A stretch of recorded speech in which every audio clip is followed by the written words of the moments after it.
då skott kommer. Ja, men här har vi X-serien ifrån Stalon. Som totalt sett egentligen är 9 modeller. Men enkelt uppställt så här. Nu har jag delat på dem. Så egentligen så ska ju då fronten sitta på bakdelen. Så är det egentligen 3 bakdelar och 3 olika fronter. Jag börjar med att lyfta undan en, så kommer vi tillbaka till den sen. Om vi tar då grundmodellerna så har vi den lilla bakdelen XS.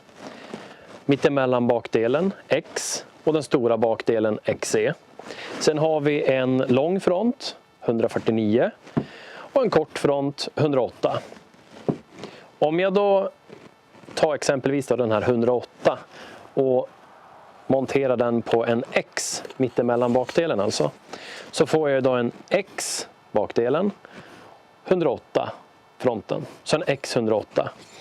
Och samma sak blir det ju då om jag då skulle ta den XS bakdelen och sätta på en 108, så blir det XS 108. Så långt är vi med. Den långa fronten blir ju på samma sätt då. X 149.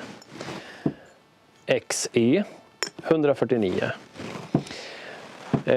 Så det är egentligen en massa olika kombinationer av fronter och bakdelar som i slutändan bildar de här 9 färdiga modellerna då, som man kan se ute i butiken.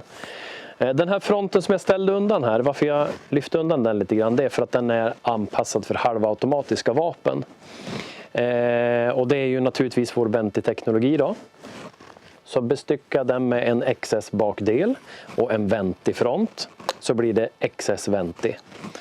Om jag tar en X och en Venti-front så får jag X Venti och så vidare då. Så har vi XE Venti också. Men hur väljer man vilken modell som passar mig då? Då skulle jag egentligen säga, om vi gör det superenkelt utan att egentligen blanda in en massa gråzoner här, så kan man säga att den lilla modellen, alltså det vill säga XS, om vi börjar med bakdelarna då. Vi tar den lilla bakdelen, den är egentligen mest optimal för lite mindre kalibrar. Och lite mindre kalibrar i våra mått mätt är egentligen från den minsta centralantända patron du får tag på till någonstans runt 6,5 där någonstans. Det kallar vi små, lite mindre kalibrar. Sen har vi då X, den är ju då som bäst om man tänker sig då någonstans precis innan 6,5 till 300 Winmag, kanske 857, där någonstans är det liksom det optimala registret. Och så har vi då XE, den är som bäst egentligen på större kalibrar eller magnumkalibrar. Så skulle man kunna tänka i en svartvit värld. Och så är det också, det är så vi rekommenderar egentligen. Sen är det ju ingenting som säger att du inte kan ha den här till en, vad ska vi ta, en 375 för att du vill ha en så liten och lätt som möjligt. Eller att du väljer den här till din 223 för du vill ha så tyst som möjligt och så bra rekylupptag som möjligt. Och naturligtvis så kan du fortfarande då på din, vi leker med tanken nu då, en 375, välja då en 108 front, och det här är alldeles fullt acceptabelt och en bra ljuddämpare för till exempel en 375, som egentligen enligt en svartvit värld skulle vara lite för litet.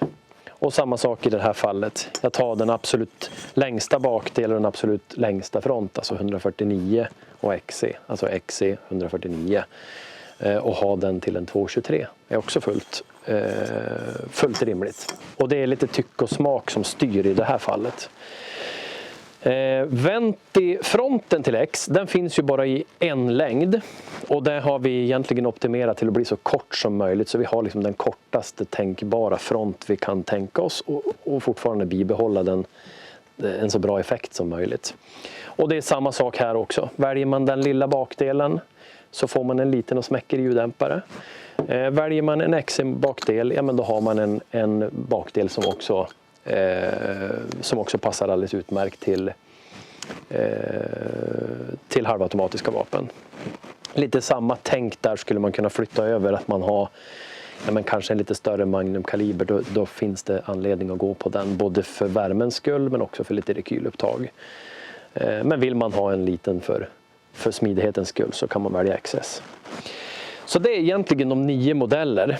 Så det vill säga, vi tar den här. Den kan då få 3 olika fronter, 149, 108 eller Venti. Så då har vi 3 modeller av en bakdel. Och så har vi X, har vi 3 olika fronter, har vi ytterligare 3 här. Och så har vi XC, så kan man göra ytterligare 3 modeller och totalt sett så blir det då 9. Nu har vi ställt upp några stycken här där de är färdiguppställda i sina grundkonfigurationer. Och då har vi en XS 108, en XC 149, en X 149 till exempel. Det är bara ett urval av det.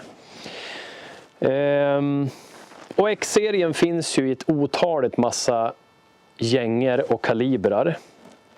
Gängerna, ja, det är nästan inte ens lönt att räkna upp, utan det är nästan bättre att gå in på hemsidan och kika på vad finns de tillgängliga för gänger. Samma sak i kalibrar, det finns från Max Kall, vi har döpt dem till vad ska jag säga, kalibermärkningar på ett sånt här sätt.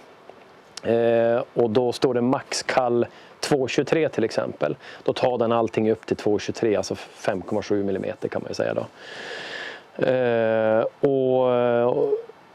Och samma sak på den stora, vi har den största markeringen vi har är Max Kall 45, så den X-serien tar ju alla kalibrar däremellan. Så egentligen från 22 Hornet till 45-70. Exakta mått, vikter, rekommendationer och så vidare, så säger jag gå in på hemsidan. Där finns det mängder med information att hitta om vilken som passar dig bäst och hur du ska tänka och hur du ska välja som. Men alla konfigurationer funkar för alla ändamål, om man säger, för alla kalibrar och vapen. Så du hittar alltid någon lösning som är optimal för dig.